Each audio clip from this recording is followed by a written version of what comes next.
You know, growing up a metalhead and then just getting into these kind of more subtle guitar tones. I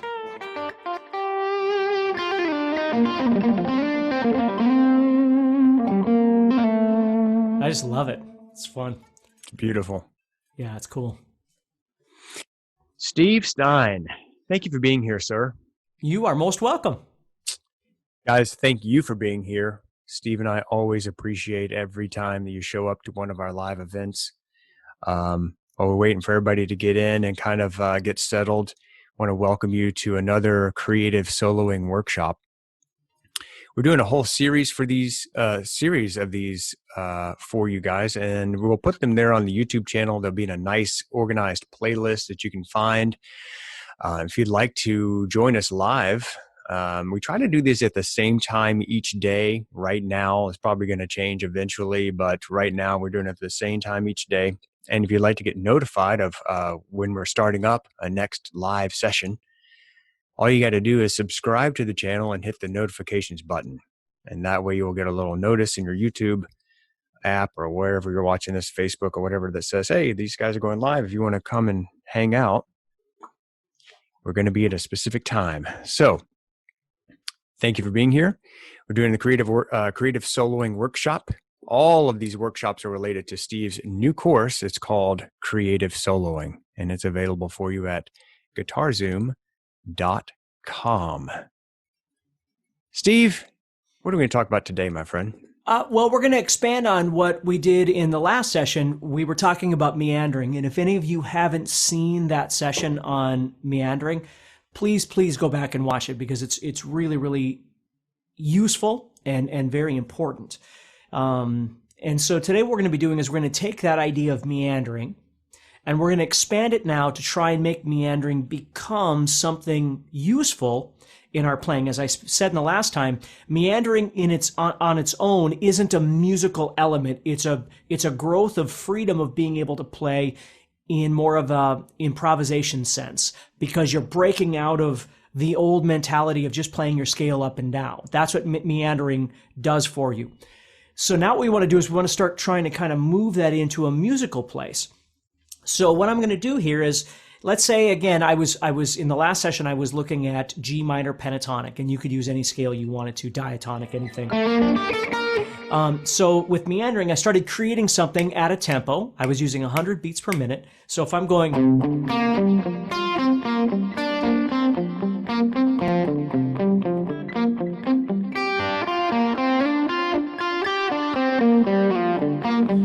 and maybe you're using two positions or just one position or whatever. And again, we go through all of that. Certainly we go through it in the guitar course in creative soloing. And then you can also watch it in the last session that we did. So now the trick is we start chopping our meandering up into pieces by stopping playing. Okay? We're not doing that because we have to, like we talked about in the first session. Okay, where you're going too fast and your brain is freezing and you have to stop. We're not doing that. We're stopping because we choose to, which is an entirely different thing. Mm-hmm. So now what we're going to do is we're going to start thinking about playing meandering phrases, bigger phrases, smaller phrases, whatever it might be. And we're just stopping in different places. And again, we're not focusing on which note and if it's a root or a third or a fifth and a chord tone, non. Again, all of that is wonderful and all of that has its place. But if you start overwhelming your thought process, you miss the point. So I don't want you to be thinking about that right now. All I want you to do is I'm going to take that metronome again and start that metronome. So give me a second here. Okay. So now, in the last session, we were doing this.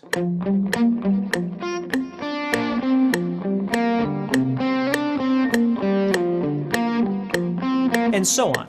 Well, I'm going to keep doing that, but this time what I'm going to do is I'm going to start breaking it into pieces.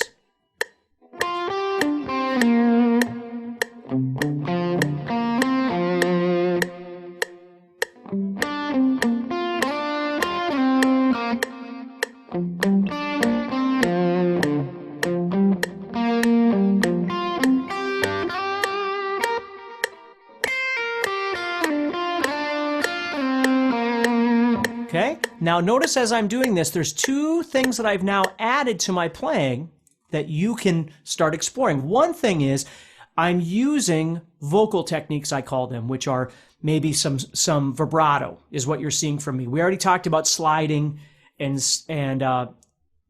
hammer-ons, pull-offs, that sort of thing in the last session. Now what I'm doing is I'm adding in a little vibrato. If I land on a note, and this is just something that I would do naturally, that's why you're seeing me do it. So as I'm playing, if I came to rest on a note 9 times out of 10, I'm going to add a little vibrato or something like that to it. And of course, I talk about those in the guitar course as well, all these vocal techniques. Okay?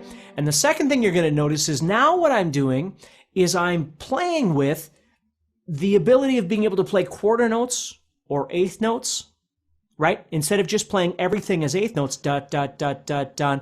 Now all of a sudden I can have the freedom because I am stopping or pausing on notes, ba-da-dum, ba-bum, bum, ba-da-da-dum, right? I can all of a sudden kind of go backwards into what we can call quarter notes. Again, my brain isn't thinking about things in terms of whether it's a quarter note or a half note or an eighth note. I'm just messing with the rhythm. When I hear a beat or a tempo,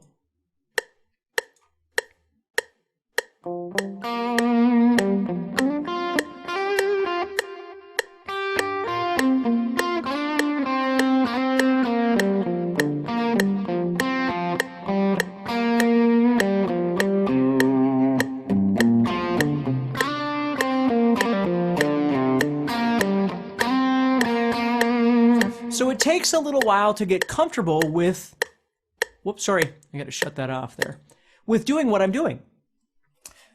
It all starts with meandering, though. If I haven't fully developed my ability to meander or my tempo is too fast, this is going to fail. Okay? So again, please remember that the two things to always remember, number one, avoid all or nothing. Avoid having to master, perfect everything there is before you actually start learning how to make music. You can make wonderful music in one position on the guitar or two positions on the guitar or whatever it might be. You can make wonderful music only knowing pentatonic and not really understanding all your modes and all your theory, okay? And I'm not making light of those things. It's all important, but it's all important at the right time. And where all of our paths are different. So what I'm trying to do is I'm trying to be a bit more intuitive in the positions that I'm playing in trying to create phrases. So I'm not thinking so much about the notes that I'm playing the notes that I'm emphasizing or landing on. I'm not really thinking about that at this point because if I think about too many things, and Dan had mentioned this in the last session, I'm just going to get confused. If I start trying to overload my brain with too many thought processes at the same time, I'm going to wind up right at square one where I was the last time before I started doing this. And the goal is to convert your playing, convert yourself to a new self. So when you get done with this training, you don't play the same way you did before. You don't look at the fretboard the same way. Your fingers don't move across the fretboard the same way. So it's not just an end game of, well, I'm going to spend 10 minutes doing this and then I'm going to go back to everything I used to do. You really have to fight to change yourself. It's like, trying to stop smoking or drinking or God knows what it is, right? But in order to really change yourself, it takes effort. It's not just usually a flip of a switch going, oh, okay, I won't do that anymore. You really got to be aware of it. And that's the key with soloing and learning about the fretboard and making music is changing the way that you think about it. It doesn't always have to be harder. It just has to be smarter. You have to learn how to work smarter, practice smarter when you play. Very cool. You just reminded me of something. Guys, there's a book called Atomic Habits. Atomic Habits. I can't remember the author. Maybe somebody that knows could put the author's name down there in the comments box. It'd be helpful to other people who are watching this. But I think the whole point of that book was that we come up with these goals. Like, I want to be able to solo. I want to master all the positions of the pentatonic scale across the fretboard in all keys. I want to learn modes. I want to be able to play this song or that. And we come up with these ideas. We come up with these goals. This guy who wrote this book said essentially, goals are great, but they're only like 10% of the equation. The other 90% is developing the habit that's going to help you get to that goal and achieve it. Because most people say, I want to lose weight or I want to read a book a month or something, but they don't develop the habit of like, okay, if we don't read a book a month, probably going to need to carve out 30 minutes a day every single night before you go to sleep to read, regardless of the excuses that you might come up with. Like, I'm tired, I would rather binge watch The Office or whatever your excuse is. So we have to develop these habits. And I think a really useful thing for musicians and guitar players in particular is we need to come up with like whatever your goal is great, but come up with the habit of practicing of, let's say, 15 minutes a day. It doesn't have to be 3 hours. It could be 15 minutes. You're going to make a habit of it. And then you just do it like on autopilot. And that's how you become that new musician, that new player. You're no longer the same player only because you have the discipline. Like Steve said, it takes effort, but you have the discipline to not only put forth the effort, but to put those parameters in place, because we as humans are really easy at deceiving ourselves of like, we're going to do more than we do or we're whatever.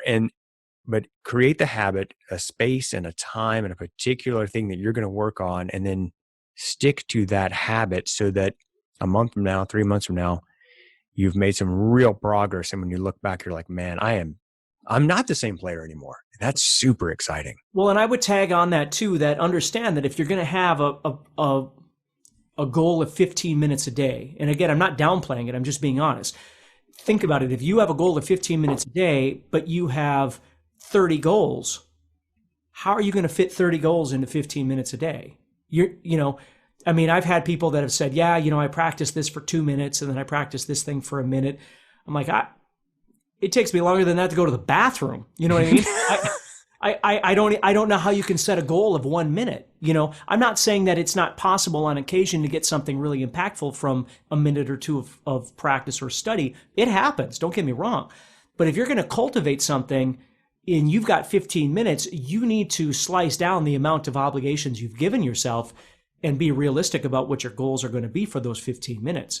I'd rather have you work on, 1 or 2 things that are really important for 15 minutes than 14 things, which means you're doing 1 minute, for each thing. It's really hard to get growth out of that. So what I like to do is if I come across an idea, whether it's a lick, a pattern, a technique, a thought, an application on the fretboard, a visualization of the fretboard, and even back when I was younger, noodling was a bad thing.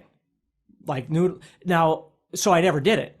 Now I love to noodle on the guitar, but I do it in a way that is beneficial for me in the bigger picture. So I'm not wasting time. What I'm doing is I'm listening to the notes and how they correlate with a chord, or, I come across an idea, like I was just meandering, like I've been talking about, and I come across I'll think something I just did and I become aware of it and go, whoa, slow down, stop everything.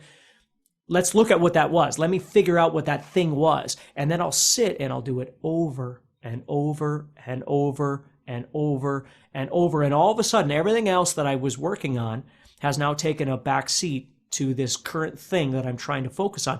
Because if I don't give it enough time, the problem is 3 days from now, I'm going to forget whatever it was. I'm going to go back and go, what was that thing I was doing? And it was on a website and I can't remember, or it was on page 42. I don't remember what it was in, and it's gone. And it was something that was really great, that really could have benefited me. So I've really learned to trim the fat. Now, again, I've been playing my whole life, so I know I can't, it's easier for me to say than for a lot of other people. But I've learned to trim the fat, so I'm not always just obligating myself to everything because I'm supposed to. I'm supposed to play all these scales every day, and I'm supposed to practice my theory every day, and I'm supposed to do this and this and this. And I did that for years, and again, I'm thankful I did. But now I focus on the things that I find that are most important for the way I feel and the way I play, that make me feel good, and both internally and externally with my playing, that can benefit somebody else that listens to my playing, if that sort of makes sense. So, do I practice 7 hours a day anymore? I do not. I spend a lot of time with my family and doing things that I never did when I was younger. But when I do grab the guitar and I do practice, it's always very focused and productive every day. Because there's not a day I don't pick up the guitar and practice. Not a single day of my life that I don't pick up a guitar and practice. Almost. But there's always a purpose for it. right? And it's not just 10 minutes of this and 5 minutes of this and 3 minutes. Sometimes it's like, man, I got to write a solo for an artist. I've been hired to write a solo. So what I need to do is listen to that song and get to know it and explore. And okay, wow, I didn't know that much about that particular scale. And again, I don't want to go off on a tangent, but I just want you to understand that sometimes it's okay to be creative. It's not always just about the rudimentary practice, which is important. But sometimes you've got to allow yourself space to get creative. If I don't look at my fretboard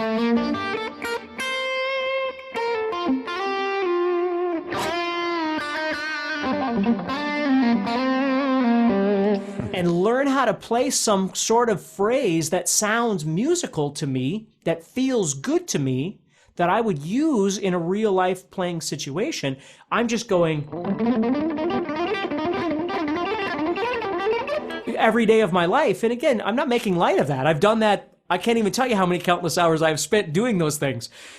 I'm just saying that sometimes it's nice to kind of turn that off and go and look for something different. Some of my favorite players are absolute shredders, and some of my favorite players are not. So it's very cool, man. I was just thinking, Steve, the new course, guys, by the way, is called Creative Soloing by Steve Stein, and it's available at guitarzoom.com. If someone wouldn't mind putting guitarzoom.com in the comments down there in case there's new people who aren't who don't know us, that would be super helpful, and I thank you already for that. I did want to mention a couple of things, though, that I was thinking about, Steve. This new course is called Creative Soloing. It's all about being creative, okay? In order to be creative, guys, the first thing you got to do is learn the fundamentals. It's really hard to create a solo out of thin air if you don't know the scales. So if you don't know, like, your pentatonic scale, you probably should learn that. Steve has a resource for you. It's actually one of our top-selling courses. It's called it's called Unlocking the Fretboard Connection. Unlocking the Fretboard Connection. And that entire course is teaching you two things: all the pentatonic scales, all the diatonic scales, and how those things connect all the way across your fretboard. So once you have those scales locked down in your mind, just the notes, you got to learn that. Then you can be creative. You can talk about phrasing. You can talk about meandering. You can talk about techniques like bending and hammer-ons, pull-offs, slides, double stops, all that stuff. Creative soloing is all about that. Unlocking the fretboard connection is about getting those fundamentals, just learning those scales, and people, that's one of our most popular courses, Unlocking the Fretboard Connection. So what I wanted to say, I wanted to say that in case someone was sitting here being like, this is out of my league. Don't worry. Maybe creative soloing is not for you right now in your journey. We have a resource for you. It's called Unlocking the Fretboard Connection. If you're not quite ready for creative soloing. Creative soloing is all about being creative and expressive and really being musical. So the creative soloing workshops we've already done for you guys, Meandering, and there's actually several more there for you on the YouTube channel on a nice, neat playlist. And then today we're actually talking about phrasing. Where else do we go with phrasing, my friend? Well, I think that's enough for today. It's just really think about developing the concept of meandering before you worry about phrasing. You know, because like Dan was just saying, you know, I don't want anybody to ever feel intimidated by these conversations, because what intimidates people is lack of knowledge or lack of ability, right? And we all have lack of knowledge and lack of ability at some level. I mean, we're all human, so we can only go so fast or understand so much. And yes, we can continue learning that, but we all have to continue the journey. So right. I'm not there yet. I'm not where you would maybe think I would be or something. You learn every day. And the cool thing about meandering is most importantly, you're learning about yourself. You're learning where your limitations are. So like Dan said, if you're learning that you have limitations with your knowledge of a particular scale, then you know that you're going to need to battle that at some point. You're going to need to take that on and work with that. What I want you to understand is avoid the all or nothing. Because you don't know a scale as well as you want to, tells you that you should know more about that scale. You should study that scale more. It doesn't mean you have to know every facet of that scale before you ever start learning to utilize it, before you start learning to mess with it. You know, if you learn a position and then learn two positions or whatever, you can start exploring it. You should keep going. But I say that because, people get into like modes and things like that, and then they go, well, I need to know all my modes before I can learn a solo. No, you don't. I mean, modes takes some people years to learn all about, right? I mean, it's an expansive vocabulary and discussion to have. And if you're going to wait that long, it's going to be 6 years before you ever start learning how to, or whatever. I'm just throwing out a number, but Yeah. I don't want you to wait that long. What I want you to do is I want you to get in there and start thinking, wow, I really need to work on my ability to slide. Or make a really nice vibrato, or you see what I mean? That right there isn't about how many scales I know or how fast I can play. It's about my ability to try and make something that sounds musical on the guitar. Now, you might think it's musical, you might not. At the end of the day, it doesn't matter as long as it's pleasing what I'm doing, right? Mm-hmm. As long as I'm the one that's happy with it, that's what I'm looking for, and that's what I want for you too. So when you're soloing, I might decide, well, I need a little faster, or I need another scale. Well, that's okay. Then now's the time for me to start exploring that. That doesn't mean I have to give up my ability to be creative, because if you're a working musician, you might play in a band, right? And every once in a while, you got to do some solos, right? It's nice to be able to approach those solos. Maybe you don't know everything about that particular song's soloing capability, every position, every theoretical concept, but you can make music with it. I always think like, the ever-loving brown-eyed girl kind of thing. That comes up and you've got a solo to do in there. It's nice to be able to come up with something that is fun for you, right? Having basic knowledge of it and basic ability to get creative with it. Maybe it's not brown-eyed girl. Maybe it's some metal thing or some blues thing, right? Yes.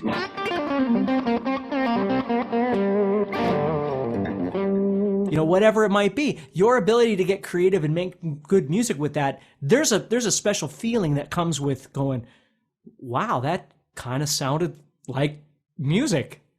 I remember being a kid learning how to play and going, I would record myself and go, that's awful. And I don't remember specifically, but I certainly remember the first time I started listening to myself going, that's not so bad. Like that's passable. And I felt really good about that. Yes. I love it, Steve. Yeah. Man, I want to read a comment here from Nancy. She says, I've seen a lot of instructional videos over the years. Steve, I know you hate when I read these because you're such a humble guy, but I'm just going to read it anyway. Nancy says, I've seen a lot of instructional videos over the years. Steve is consistently the best by far. He can dumb down a complex topic or technique so anyone can understand or perform it. I will buy every course he makes. Wow. God bless you, Nancy. Good. Thank you for supporting us. Yeah. Well, and I appreciate that. That's awfully nice of you. I mean, yeah. I mean, that's the whole thing is you can enjoy the journey. You can find a way of enjoying the journey. And it doesn't mean that it's not frustrating sometimes. It probably should be frustrating at times, but you don't have to bury yourself with an overload of stuff and forget that the reason why you wanted to play guitar was to rock anyway, Yeah. Jeez, isn't that true? Yeah, I have to remind people all the time of that. I mean, the lack of confidence people have and just those sorts of things, because they're just comparing. The problem is they're not comparing themselves to one other person. They're comparing themselves to just a whole host of players out there. Eddie Van Halen is just Eddie Van Halen. And I don't mean that taking light out of how amazing he is. I'm saying he's not Eddie Van Halen and Yngwie Malmsteen and Tommy Emmanuel and B.B. King all wrapped into one. He's just one person, just like you are. But we watch all these people and then we go, oh, I got to be able to do that and that and that and that and that. And it's like sometimes you set yourself up for failure by thinking that way, because you forget you just have to be you. There's room for all of us. We don't all have to be the smartest and the fastest, and we shouldn't even want to be. Like I was talking about my daughter playing guitar. My oldest daughter plays, but she plays from a songwriting perspective. She could watch me play something 800 miles an hour and she'll go, okay, what is that? It doesn't mean anything in her realm, because that isn't what music means to her. She's not wrong. She's just looking at guitar from a different perspective. For sure. One of the things we talk about a lot, guys, is the better you are, the more fun it is to play. The better you are, the more fun it is to play. It's not really that fun to play when you're totally frustrated all the time, Mm-hmm. trying to figure out how to press down the strings to make a chord, or get your right hand to do what your brain is telling it to do, or whatever. But as that kind of becomes ingrained in you and you become a better player, it just becomes more and more fun. And then the better you are, the more you feel confident to play with other musicians, to get integrated into the music community, to write your own stuff, to perform, to maybe make your own YouTube videos or whatever you want to do. It's just, you have to hone your craft. And we like to perform, and we like to think about like the destination, like, here's what I want to be able to do. But sometimes we're kind of remiss in creating the pathway to get there.